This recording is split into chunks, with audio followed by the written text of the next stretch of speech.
Hey guys, let's talk. Alright, so a part of recognizing mental health is looking at the different disorders that a person can have. So the first one that I want to talk about is anxiety disorder. And then later on we'll look at the different ones. But for right now, this video, it may be on the longer side. It might talk about anxiety, what it means for you, what it means for me. And that's what I can go and make a video on, is what it means for me, how I'm handling it, maybe how I'm not handling it. And then in the comments, you can definitely chime in with whatever it is that you're handling as far as whatever anxieties that we're all facing.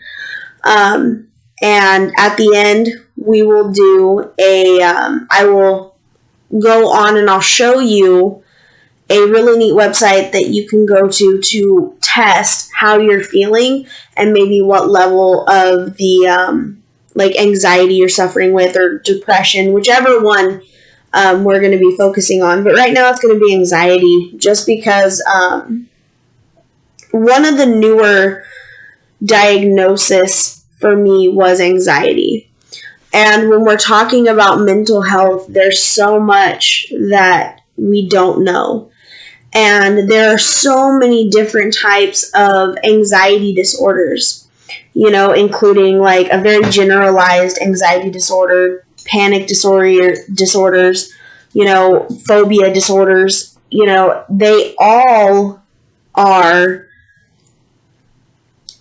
in the category of anxiety, because it all makes this huge fear. So basically, what I plan to do with our Let's Talks are to open up the door to these different mental health issues that we're going to talk about. Talk about maybe signs and symptoms, treatments and therapies that maybe, you can do to just kind of help open the door to have the conversations, and hopefully these videos are able to inform, educate, maybe give you a reason of, like, when you look at it, be like, oh, maybe that's what I was feeling, or I wonder why I was feeling that way, so on and so forth. Like I said, this is very, very personalized to me, but I am going to talk about things that I don't experience, but other people have reached out to me to talk about, to open the door for them to be able to feel a normalcy, and to basically go through and just start really talking about this mental health, because our mental health is so important. It's the thing that we can't see. It's honestly a silent killer, to our whole entire being inside of us. And so a lot of these Let's Talk videos are going to be super in-depth. They're going to talk about things. They're going to be very personalized for me. And, I get it. Everyone's going to have something to say. So there might be a lot of backlash for it. Negative people, negative things. It's one of the things when you put yourself out on the internet or anywhere, really, you open that door to ridicule, for whatever it may be. But even helping one or two people in the end is something better. And we're all about trying to feel better, especially in this crazy time. So to dive into, anxiety disorders, basically what it means to have, let's say, just a generalized, you feel anxiety. Most days out of the week, there's a fear, and you with this fear, sometimes it can be debilitating, depending on how bad it is. But people with the generalized anxiety disorder, which is GAD, they display this excessive anxiety or worry for at least 6 months. And it's worrying about a number of things, whether it's personal health, work, social interactions, everyday routine life, circumstances. It all comes together in that. The different symptoms that you would look at would be feeling restless or on edge, being easily fatigued, having difficulty concentrating, or your mind just going completely blank. Some people I know that I've talked to kind of compare it to like when you're driving and you just are driving along, and then you kind of stop and you realize, wait a second, it's been however long you've been driving, you don't really realize it, and then you're like, wow, I was driving just by nature. Being irritable, having muscle tension, difficulty controlling like the thoughts and feelings of worry, and having sleep problems, either falling asleep or staying asleep, or even just not being able to sleep. As far as for me, my anxiety, I definitely have trouble sleeping. For me, it's falling asleep just because my mind is constantly racing. And sometimes it's with the worry of like what's going to happen the next day, what am I dealing with that night. I'm always second guessing like everything I do. Choices I've made through the day, were they good choices? Were they bad? Did it hinder me in some way? Am I going to have to, reap something later on? Did I not make the right choice? All of that. Another one is being irritable. When I have my anxiety, I am so irritable. And everything makes me mad. The slightest sounds can make me mad. I feel like I have like an overactive like hearing, and it's just like I can hear a mouse pitter patter through this floor, and if it doesn't stop, someone's gonna die. And then feeling restless is definitely another one where like I constantly need to be going. If I feel like if I keep going, I'll ignore other things, or I can get myself to kind of focus on the different things, and I don't feel that anxiety as much. But I also feel like I have 100 pounds sitting on my chest, and it's hard to breathe. It's hard to like get control, and they always talk about that heavy breathing and deep breathing, and it's like, no, I can't do that.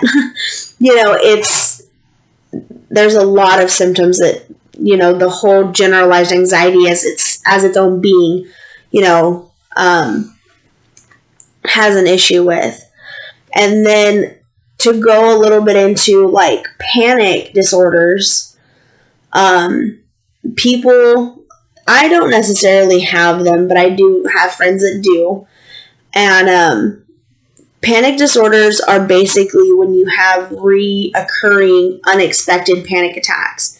And those are sudden periods of fear that come on quickly. Like they just hit really fast, and they occur unexpectedly. Sometimes they can be brought on by a trigger, whether it's a feared object or a situation. And what's kind of scary about those panic attacks is the sheer fear that you feel. But because of that sheer fear, you get heart palpitations, sweating, trembling, the feelings of this fear just haunting over you, and the feelings of being out of control. And people that suffer with this panic disorder, they often worry and really think about constantly the next attack. And they try so hard to prevent these attacks by avoiding places, anything that they associate with those panic attacks. But what's hard is that the worry about panic attacks and the effort spent trying to avoid those really do affect a person's life, which honestly it does include a development in agoraphobia. Agoraphobia is a fear of the outside. You want to stay inside all the time. As much as I don't have the panic disorder part of it, I do get agoraphobia, where I am inside for significant amounts of time, days, weeks at a time, where it's like there's a real fear to leave the house. And it does make problems because you can't go out and you can't do normal things, live a normal life, all this other stuff because of the sheer fear of leaving the house. And for me, it's more of on a social aspect of I don't want to deal with the people outside. I don't want to deal with the all the social interactions. I don't want to have to worry about offending somebody by something I say. And I think that that's something too to look at is in this life that we live in now, right? So many people get offended, and it's super weird. It's people have very strong opinions now, but if you're taking something that someone says, let's say they do have a social anxiety, and you're getting offended, and maybe they don't mean it, maybe they do, but instead of talking about it, you just rage mode at them. That's a very scary thing because you have someone who doesn't like conflict, who isn't good with social interactions, and you blow up on them. And, oh, you're offending me, and it's like, I never tried to do that. Those are things that, very fearful things. And so the phobia part of it, is basically the intense fear of the situations.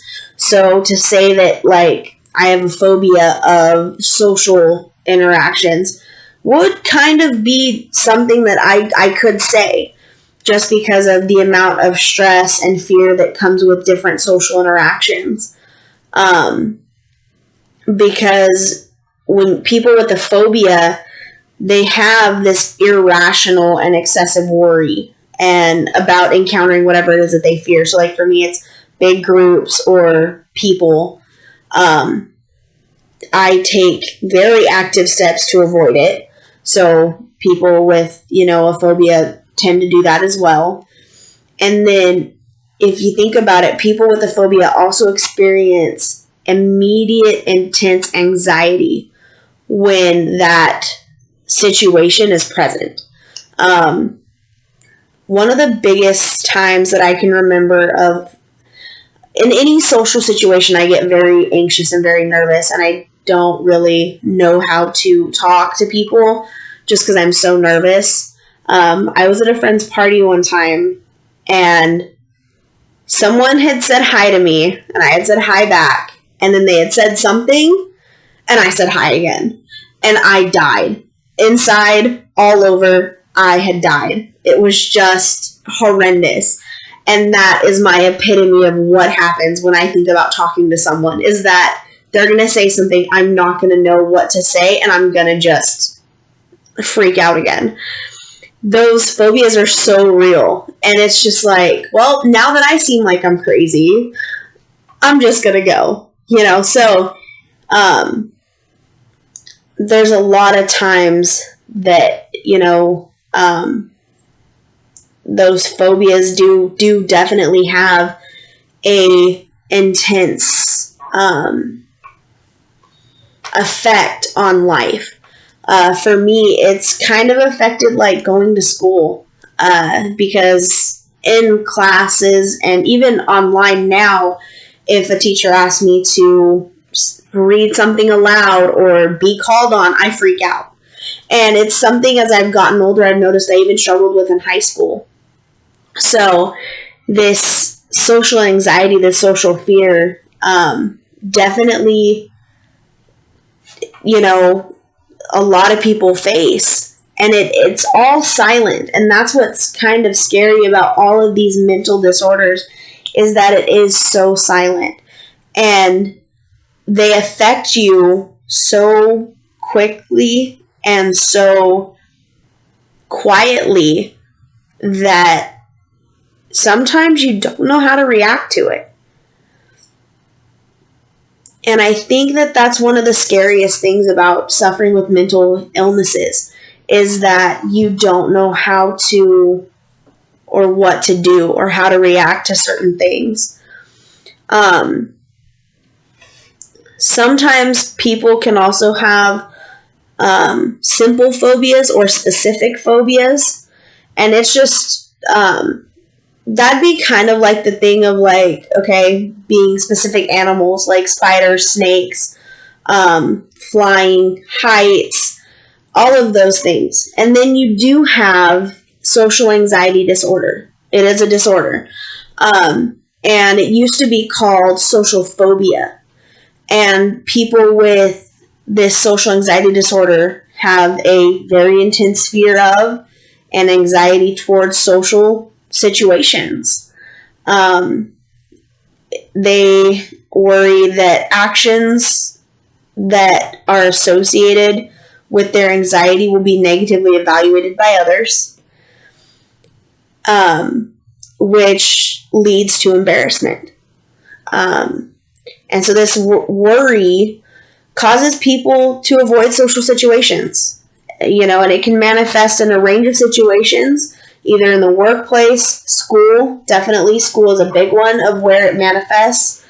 And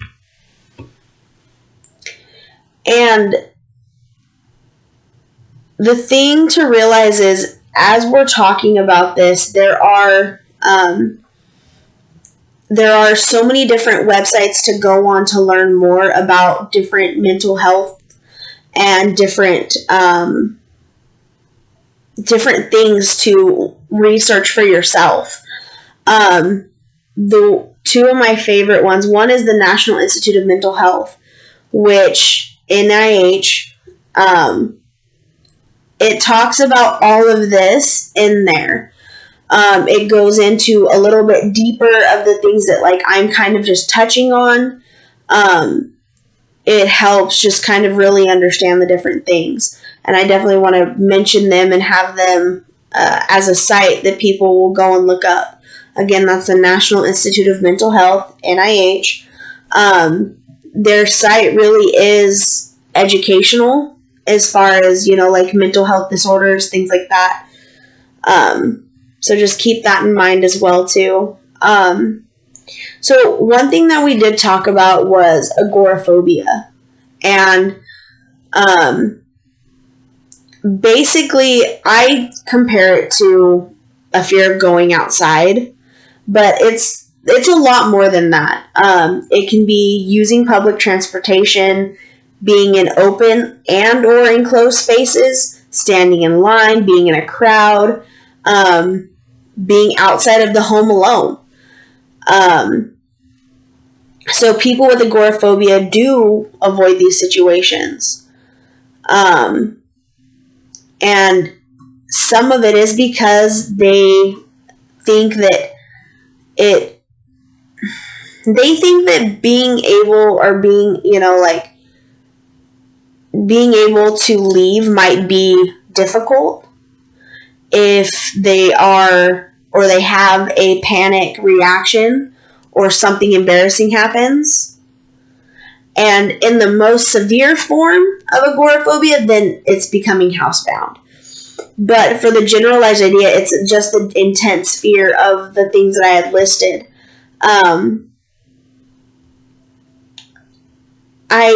For me, like I had already pointed out, like for me it is, I do like to just stay in the house.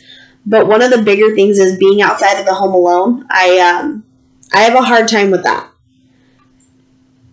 It's it's hard to go and do like different social situations by myself, which I'm very lucky to have a good support system. My husband, my best friend, they'll go do things with me. I can call up one of my friends and say, hey, I need to go to Costco. Will you go with me? Yep. We go to Costco together.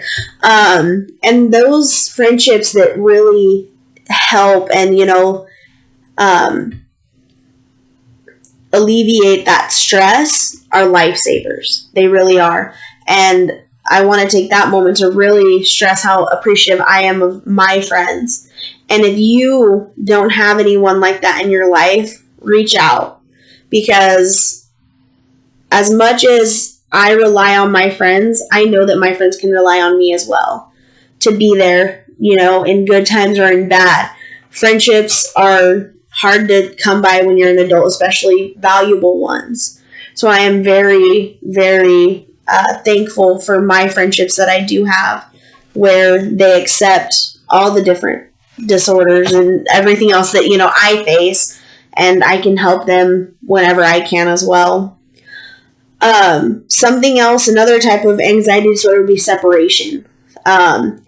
That's something that a lot of people think that only children deal with, but it is a thing where adults can also be diagnosed with separation anxiety disorder. They have fears about being parted from people that they're attached to. Worrying that some sort of harm or something, will happen to their attachment while they're separated. So this fear leads them to avoid being separated and avoid being alone. People that have separation anxiety may have nightmares and suffer from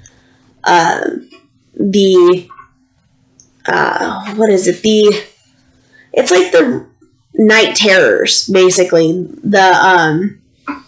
So you get nightmares, night terrors over being separated. And then you can sometimes even get sick physically. Your stomach hurts when separation does occur, or you anticipate that separation.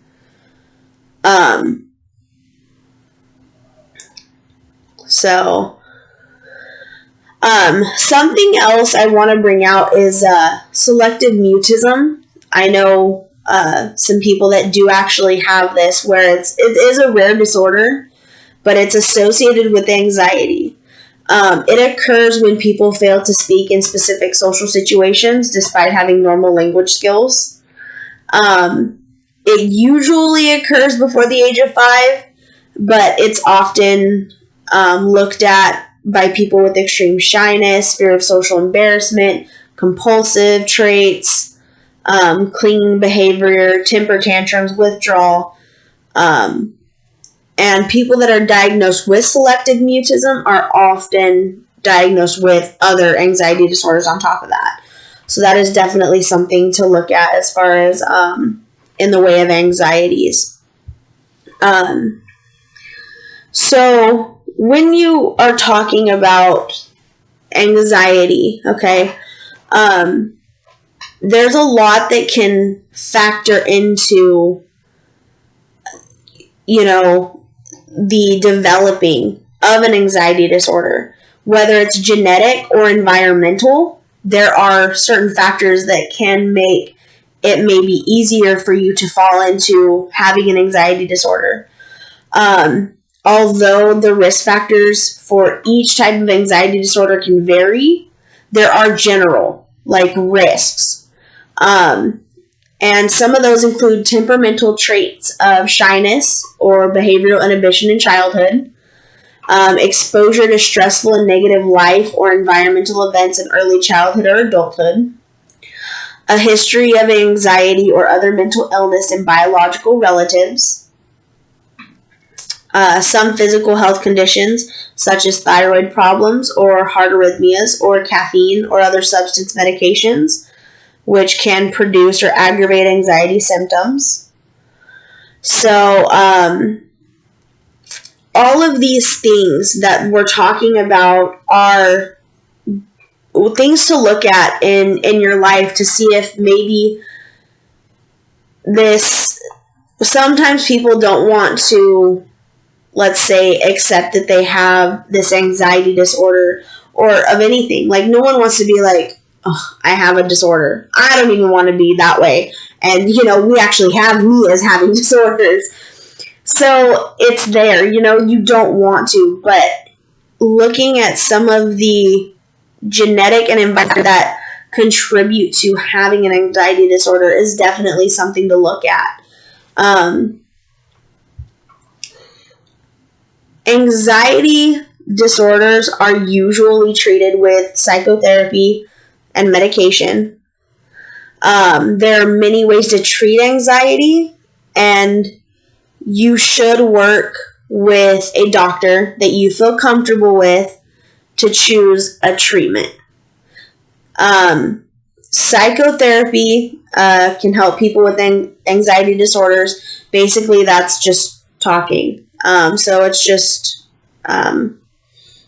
talking it out. But for it to be effective, it needs to be directed at the person's specific anxieties and tailored. It's not a one-size-fits-all. None of this is a one-size-fits-all, which I think a lot of doctors, it's hard for them. It's working with mental health, and that's why they are a specialized doctor, because no one person is the same. And we're taking this list of medications, from different people saying, oh, this worked for me, this worked for me, this worked and this worked, or they look at the brain chemistry part of it and then being like, okay, let's grab all this and distribute it and see what works for people. But you have to remember, everything is tailored to you. Everything. There's not one thing that, you could have the same side effects. One of the things that I have noticed is, like, for me, Klonopin works to help my anxiety. If I don't take it, I feel like I'm a blubbering mess. But for one of my friends, Klonopin was absolutely horrible. It didn't work at all. So I'm looking at that, like, things really are just for you. And to be better and to do better, it's all about working, for you. Another thing, and if anybody's wondering, I have done the whole talk therapy. I'm actually in one even now. It's just regular therapy, talking to someone about how it's going. I don't necessarily know if we're to the point where I can say it's tailored to me. It's more of just a checking in type of thing. So it does need to get more personalized, is a good word for that. And if you are working with someone that you don't feel like is giving you that, tell them.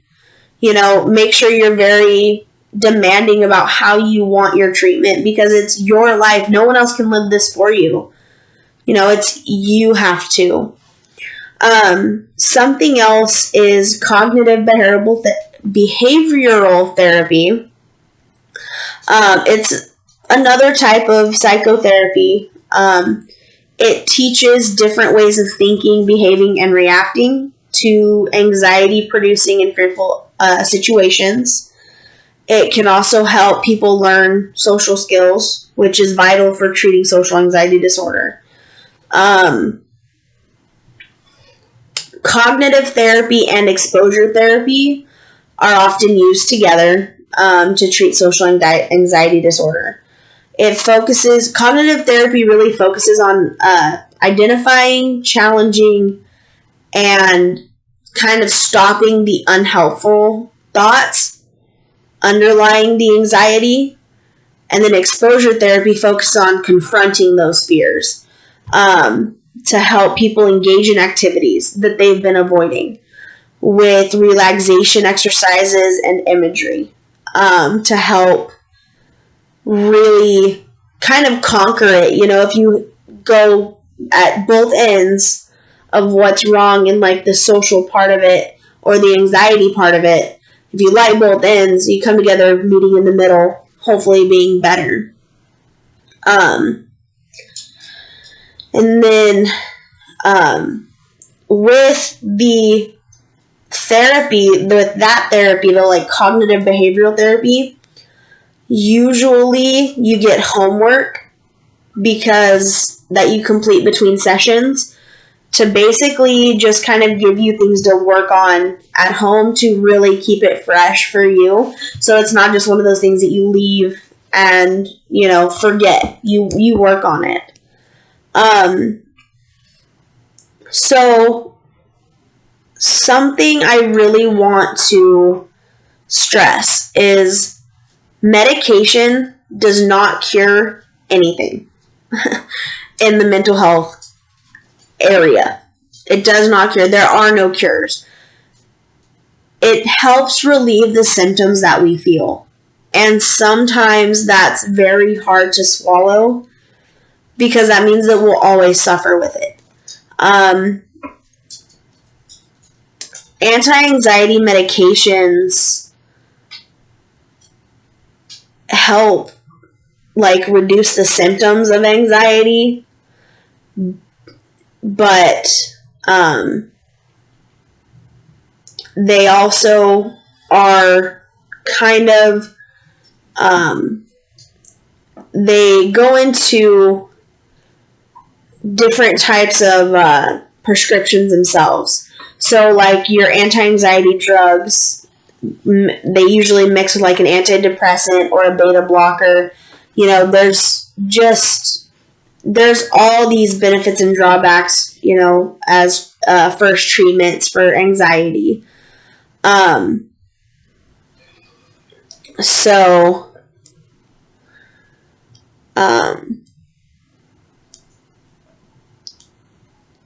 All of these things, medications, again, that are used for anxiety disorder, including antidepressants, it all takes time to work. Sometimes it's not super quick. It's not super, just fast and easy. The main key is to choose the right medication. You need to work very closely with your doctor, which means you need to be able to contact them at any time because to make sure what medication is best for you. You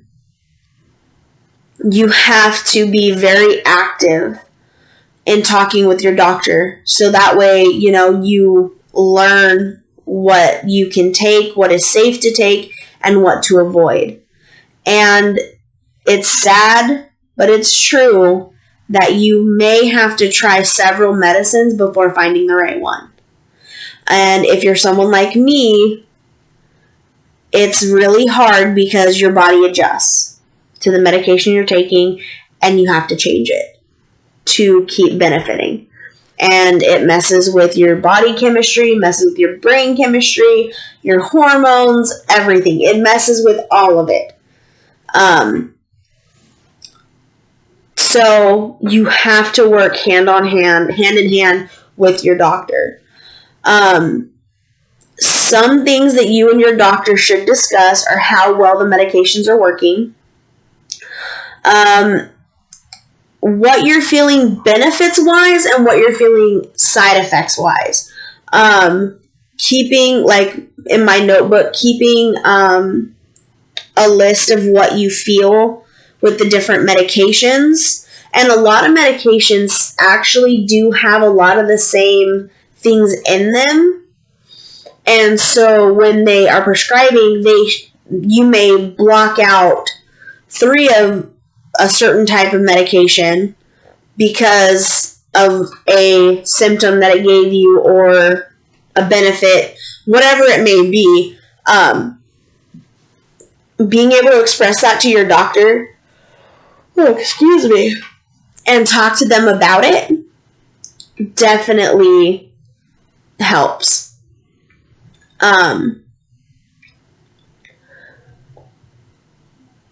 Another thing is to look at your medical history too, and to see if maybe you might be on a risk for a serious side effect.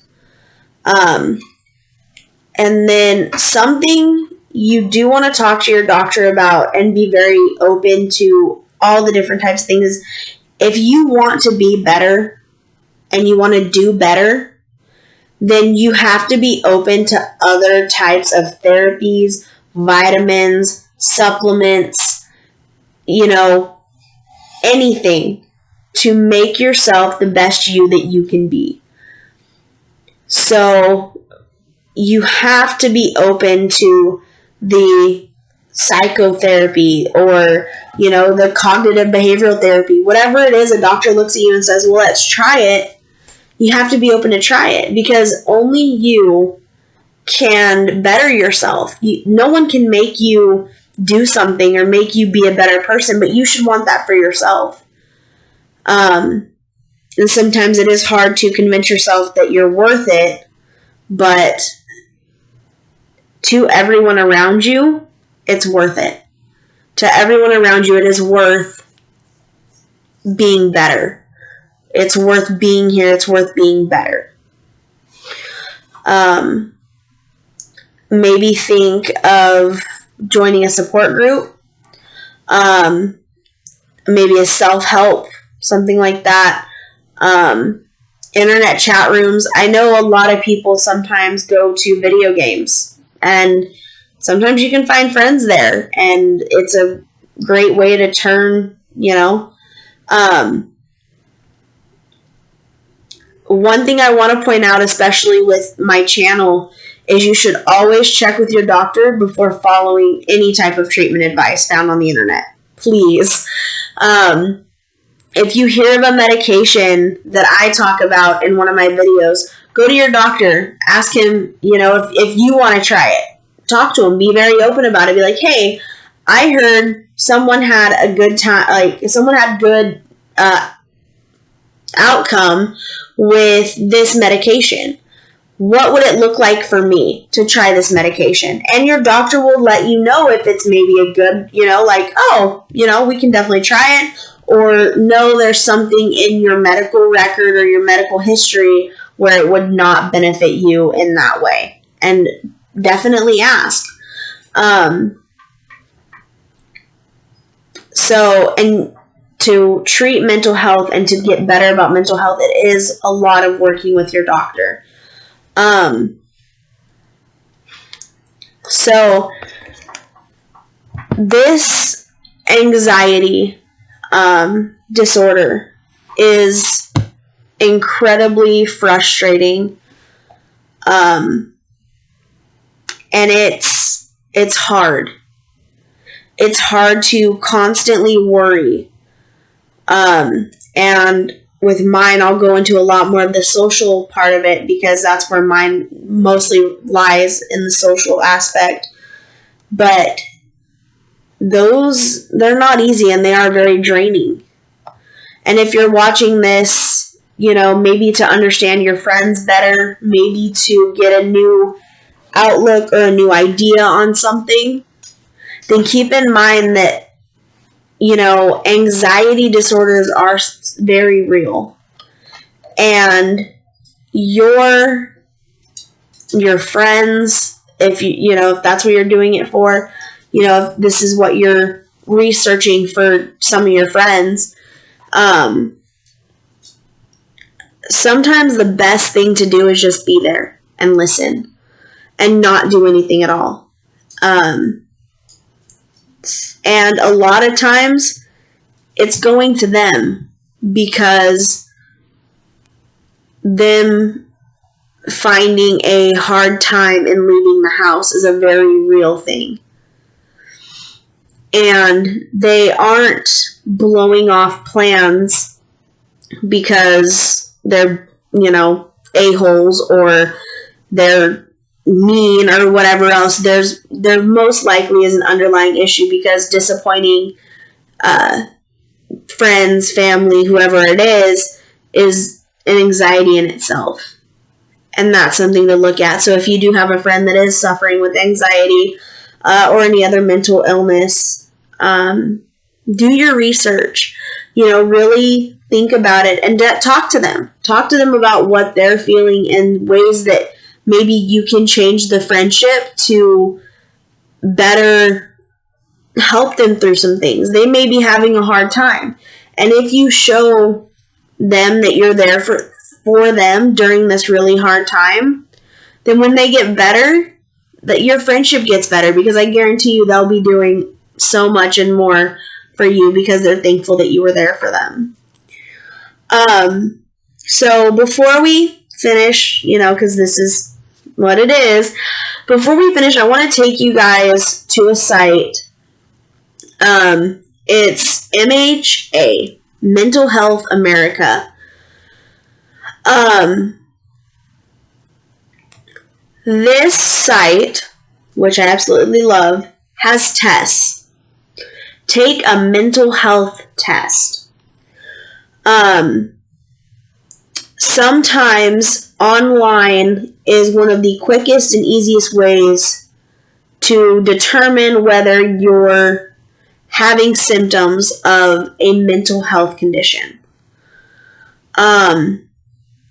You have to remember that depression, anxiety are very real, but they also are common and treatable, and recovery is possible. That's something that they say on their site, and it's in bold print for a reason, because we can start feeling very hopeless, and everything's possible. So I'll show you. So this right here is basically what it looks like. Let's see. So as you can see, MHA, you can scroll, and it has so many different tests. So if you're doing this, so they even have an anxiety one. So if you click it, it asks you your anxiety test over the last 2 weeks. How have you been feeling? Different questions. Feeling nervous, anxious, or on edge? There's not at all, several days, more than half the days, or nearly every day. You answer that. And there are 7. There are 7. And in these... Sorry, I'm looking over the questions and trying to get to the other screen after you. Let's see. So I went ahead and I answered it. I answered it kind of as truthful as I could probably get it. Then they have optional questions like your age, gender, all that stuff. Have you been diagnosed? Have you ever received treatment? And then you can submit it. That is all optional. So then you get your result. Mine says moderate anxiety. So I've been taking my pills regularly, so I'm glad it's not as severe, because I had severe last week. So it literally explains everything on the screen. And then it does say, if you're interested in learning more, check out the links below. And it also gives you interpretation of your score. So basically, it's calculated by assigning scores of 0, 1, 2, and 3. The total score for the 7 item ranges from 0 to 21. So 0 to 4, minimal. 5 to 9, mild. 10 to 14, moderate. 15 to 21, severe. And it even gives you the sources for their questionnaire, which is the Primary Care Evaluation of Mental Disorders.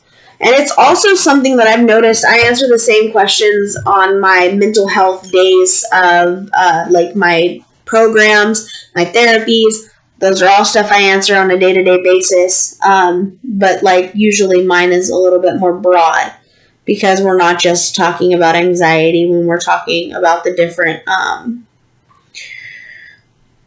things. And to go back to the there are all sorts of tools. You can take a screen, learn about support. Then there's DIY tools. And right there, you can learn how to help yourself. If you don't have access to a doctor, don't let that stop you from getting the help that you need. It's very serious. It's a very serious time. And